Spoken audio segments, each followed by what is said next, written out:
नमस्कार दोस्तों, स्वागत है आप सभी का आपके अपने YouTube channel Shyam class study में। साथियों, आज की इस वीडियो में यूपी पुलिस री एग्जाम में पूछे जाने वाली जीके जीएस के 38 अति महत्वपूर्ण प्रश्नों का प्रैक्टिस सेट लेकर के आए और ये प्रैक्टिस सेट आपके री एग्जाम के लिए बहुत ही ज़्यादा महत्वपूर्ण है। साथियों, आज के इस प्रैक्टिस सेट को पूरा कीजिएगा और प्रैक्टिस सेट को पूरा करने के बाद आपको अपना स्कोर है वो ईमानदारी के साथ कमेंट बॉक्स में शेयर करना और बताना कि आपने इस प्रैक्टिस सेट में से कितने प्रश्न सही किए हैं और ये प्रैक्टिस सेट आपको कैसा लगा है। साथियों, पसंद आए तो लाइक कर देना, ना पसंद आए तो डिसलाइक आप ज़रूर करके जाना है। साथियों, आप लोगों के लिए बहुत ज़्यादा मेहनत कर रहा हूँ, फिर भी आप लोग सपोर्ट नहीं कर रहे हो। पता नहीं आप लोग किस वजह से सपोर्ट नहीं कर रहे, तो ज़्यादा से ज़्यादा आप लोग सपोर्ट कीजिएगा, चलिएगा। तो प्रश्न संख्या आपके सामने 21 है कि पारादीप बंदरगाह किस राज्य में स्थित है।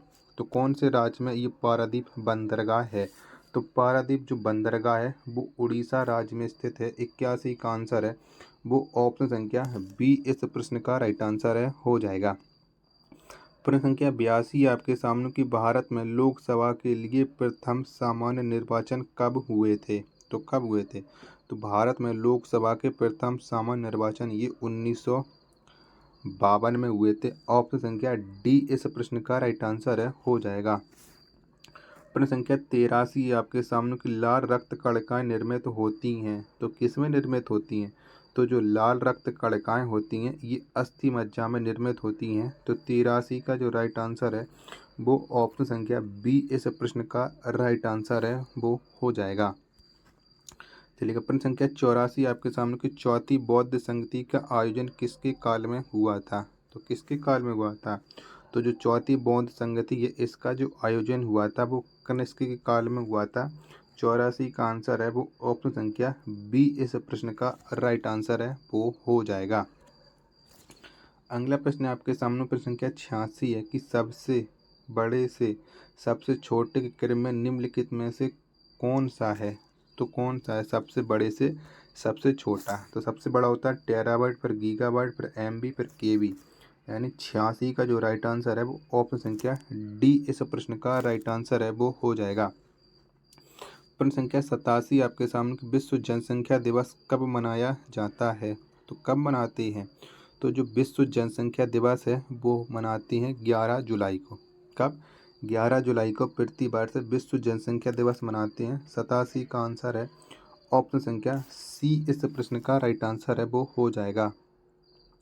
अगला प्रश्न संख्या 88 है कि राज्य ललित कला अकादमी स्थित है। तो कब स्थित है राज्य ललित कला अकादमी। तो ये जो स्थित है वो लखनऊ में है। कहाँ पर है। राज्य ललित कला अकादमी लखनऊ में है। 88 का आंसर है ऑप्शन संख्या ई इस प्रश्न का राइट आंसर है, वो हो जाएगा। प्रश्न संख्या 89 आपके सामने कि निम्नलिखित में से कौन एक सुमेलित नहीं है। तो बताइएगा इनमें से कौन है जो सुमेलित नहीं है। तो इनमें से कर्मा कर्मा ये जो नृत्य है ये महोबा में मथुरा में नहीं होता है, ये पूर्वांचल में होता है। तो 89 का राइट आंसर है ऑप्शन संख्या सी इस प्रश्न का राइट आंसर है, वो हो जाएगा। प्रश्न संख्या 90 आपके सामने कि दिए गए समूहों में से कौन सा समूह लखनऊ जिले को स्पर्श करता है।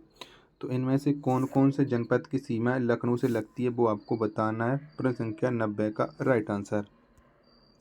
तो हरदोई, सीतापुर, रायबरेली, उन्नाव इन जनपदों की जो सीमा है वो लखनऊ से लगती है। तो 90 का राइट आंसर है वो ऑप्शन संख्या सी इस प्रश्न का राइट आंसर है, हो जाएगा। प्रश्न संख्या 91 आपके सामने को रोजगार की दृष्टि से उत्तर प्रदेश का सबसे बड़ा उद्योग है। तो कौन सा है। तो रोजगार की दृष्टि से जो उत्तर प्रदेश का सबसे बड़ा उद्योग है वो है हथकरघा उद्योग। 91 का आंसर है ऑप्शन संख्या ए इस प्रश्न का राइट आंसर है, वो हो जाएगा। प्रश्न संख्या 92 आपके सामने कि हाल ही में अंतर्राष्ट्रीय गरीबी उन्मूलन दिवस कब मनाया गया है। तो कब मनाया गया। तो ये जो गरीबी उन्मूलन दिवस है ये हाल ही में 17 अक्टूबर को मनाया गया है। ऑप्शन संख्या बी इस प्रश्न का राइट आंसर है, वो हो जाएगा।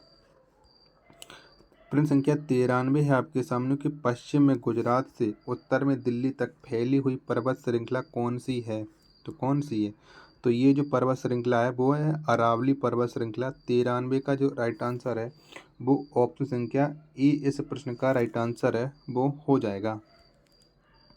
प्रश्न संख्या 94 आपके सामने कि भारतीय संविधान के अंतर्गत मौलिक अधिकारों का संरक्षक कौन है? तो कौन है? तो भारतीय संविधान के अंतर्गत मौलिक अधिकारों का जो संरक्षक होता है वो सर्वोच्च न्यायालय होता है। कौन?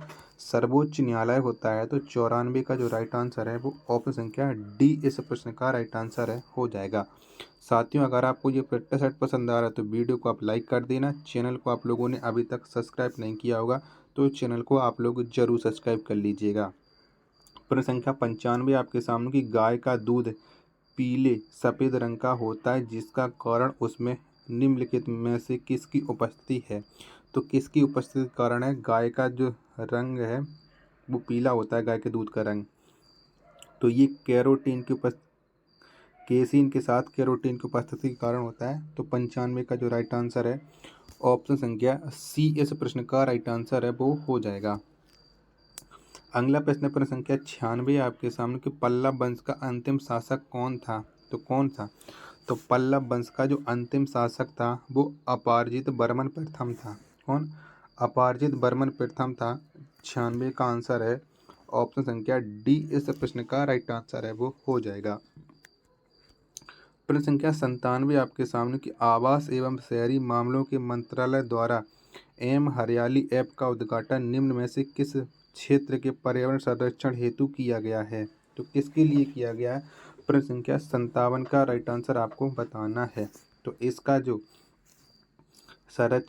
उद्घाटन किया गया ये किया गया है शहरी क्षेत्र की सरकारी कॉलोनी के लिए। तो 97 का आंसर ऑप्शन संख्या डी इस प्रश्न का राइट आंसर है वो हो जाएगा। प्रश्न संख्या 98 आपके सामने कि ईमेल के पते के दो भाग कौन से होते हैं? तो कौन से होते हैं?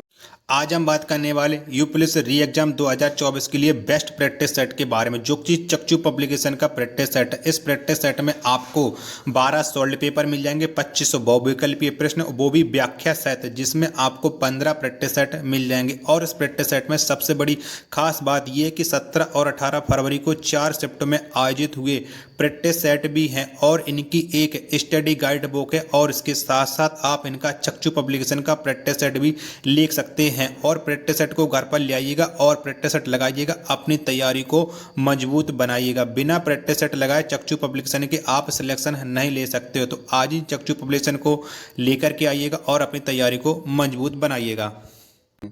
तो ईमेल के पते के जो दो भाग होते हैं वो होते हैं प्रयोक्ता का नाम और डोमेन नेम।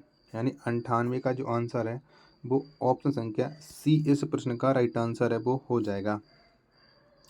प्रश्न संख्या 99 आपके सामने कि उत्तर प्रदेश की शहरी जनसंख्या 2011 की जनगणना के अनुसार क्या है? तो क्या है? तो उत्तर प्रदेश की जो शहरी जनसंख्या है वो है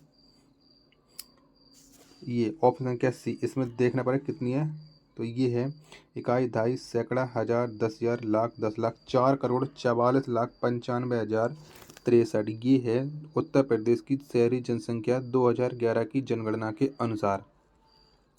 प्रश्न संख्या 100 है आपके सामने कि निम्नलिखित में से कौन सा जिला मुरादाबाद जिले को स्पर्श नहीं करता है? तो इनमें से कौन से जनपद की सीमा मुरादाबाद से नहीं लगती है? तो मेरठ की जो सीमा है वो मुरादाबाद से नहीं लगती है। ऑप्शन संख्या डी इस प्रश्न का राइट आंसर है वो हो जाएगा। प्रश्न संख्या 101 है आपके सामने कि उत्तर प्रदेश का प्रमुख लोकगीत है तो कौन सा है? तो उत्तर प्रदेश का जो प्रमुख लोकगीत है वो है बिरहा।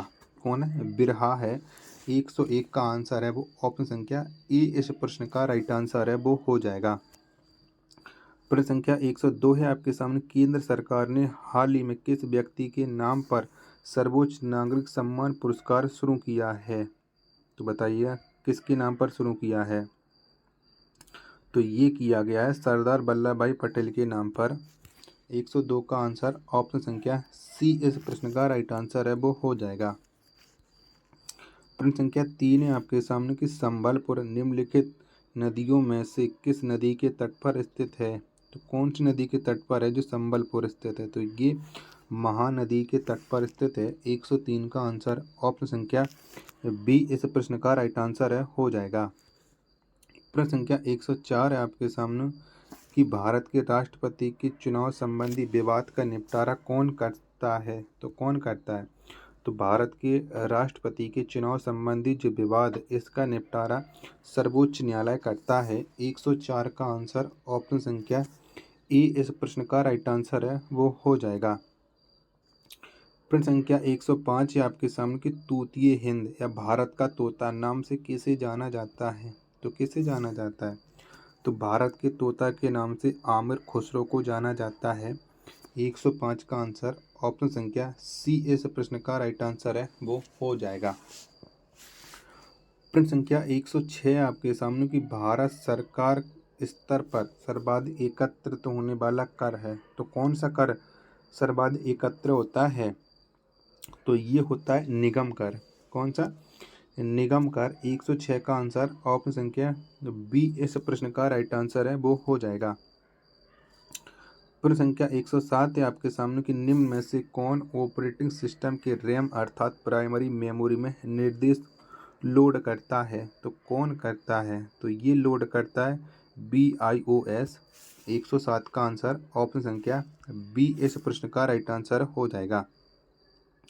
प्रश्न संख्या 108 है आपके सामने कि महर्षि वाल्मीकि आश्रम स्थापित है। तो कहाँ पर स्थापित है महर्षि वाल्मीकि? तो जो महर्षि वाल्मीकि आश्रम है ये स्थापित है बिठूर में। कहाँ पर? बिठूर में। 108 का आंसर है ऑप्शन संख्या सी इस प्रश्न का राइट आंसर है, वो हो जाएगा। प्रश्न संख्या 109 है आपके सामने कि प्रधानमंत्री ने निम्नलिखित में से किस वर्ष तक किसानों की आय को दोगुना करने का लक्ष्य रखा है। तो कब तक रखा था? तो आप जानते हैं कि प्रधानमंत्री ने 2022 तक किसानों की आय को दोगुना करने का लक्ष्य रखा था। 109 का आंसर है ऑप्शन संख्या बी इस प्रश्न का राइट आंसर है, हो जाएगा। प्रश्न संख्या 110 है आपके सामने कि कौन सा देश सर्वाधिक मरकरी का उत्पादन करता है। तो इनमें से कौन सा देश है जो ये कार्य करता है? तो सबसे ज़्यादा मरकरी का उत्पादन इटली करता है। 110 का आंसर है ऑप्शन संख्या सी इस प्रश्न का राइट आंसर है, वो हो जाएगा। प्रश्न संख्या 111 है आपके सामने कि पंचायत चुनाव होते हैं। तो बताइएगा पंचायत चुनाव कब होते हैं। तो ये प्रत्येक 5 वर्षों में पंचायत चुनाव होते हैं। 111 का आंसर है वो ऑप्शन संख्या बी इस प्रश्न का राइट आंसर है, हो जाएगा। प्रश्न संख्या 112 है आपके सामने कि सविनय अवज्ञा आंदोलन का मुख्य उद्देश्य क्या था। तो क्या था? तो सविनय अवज्ञा आंदोलन का जो मुख्य उद्देश्य था वो था नमक कर के विरुद्ध। यानी 112 का आंसर है ऑप्शन संख्या डी इस प्रश्न का राइट आंसर है, वो हो जाएगा। प्रश्न संख्या 113 है आपके सामने कि निम्नलिखित में से कौन सा कर अप्रत्यक्ष कर है। तो बताइएगा इनमें से कौन सा है। तो उत्पाद शुल्क। क्या? उत्पाद शुल्क ये एक अप्रत्यक्ष कर है। 113 का आंसर है ऑप्शन संख्या बी इस प्रश्न का राइट आंसर है, हो जाएगा। प्रश्न संख्या 114 है आपके सामने कि कीबोर्ड के जिन बटनों पर तीर या एरो का निशान होता है उन्हें डॉट डॉट कहते हैं। तो उन्हें हम क्या कहते हैं? तो उन्हें हम कहते हैं नेविगेशन कुंजी। क्या? नेविगेशन कुंजी कहते हैं। 114 का आंसर ऑप्शन संख्या बी इस प्रश्न का राइट आंसर है, हो जाएगा। प्रश्न संख्या 115 आपके सामने कि जौनपुर किसके लिए प्रसिद्ध है। तो बताइएगा जौनपुर है ये किसके लिए जाना जाता है। तो ये इत्र एवं सुगंधित तेल के लिए प्रसिद्ध है जौनपुर। तो 115 का आंसर है वो ऑप्शन संख्या ए इस प्रश्न का राइट आंसर, हो जाएगा। प्रश्न संख्या 117 आपके सामने कि डूरंड रेखा किन दो देशों की सीमा है। तो किन दो देशों की सीमा के बीच में है जो डूरंड रेखा स्थित है। तो ये पाकिस्तान और अफगानिस्तान के बीच में है। 117 का आंसर है ऑप्शन संख्या बी इस प्रश्न का राइट आंसर है, वो हो जाएगा। प्रश्न संख्या और 118 है और ये लास्ट प्रश्न है आज के इस पेपर सेट का कि अखिल भारतीय सेवाओं की नियुक्ति कौन करता है। तो अखिल भारतीय सेवाओं की जो नियुक्ति है वो भारत का राष्ट्रपति करता है। 118 का आंसर है ऑप्शन संख्या डी इस प्रश्न का राइट आंसर है, हो जाएगा। तो साथियों अगर आपको ये वीडियो पसंद आई हो तो प्लीज़ लाइक कर देना। चैनल को आपने अभी तक सब्सक्राइब नहीं किया हो तो चैनल को आप लोग जरूर सब्सक्राइब कर लेना। मिलते हैं अपन नेक्स्ट वीडियो में, तब तक के लिए धन्यवाद। जय हिंद।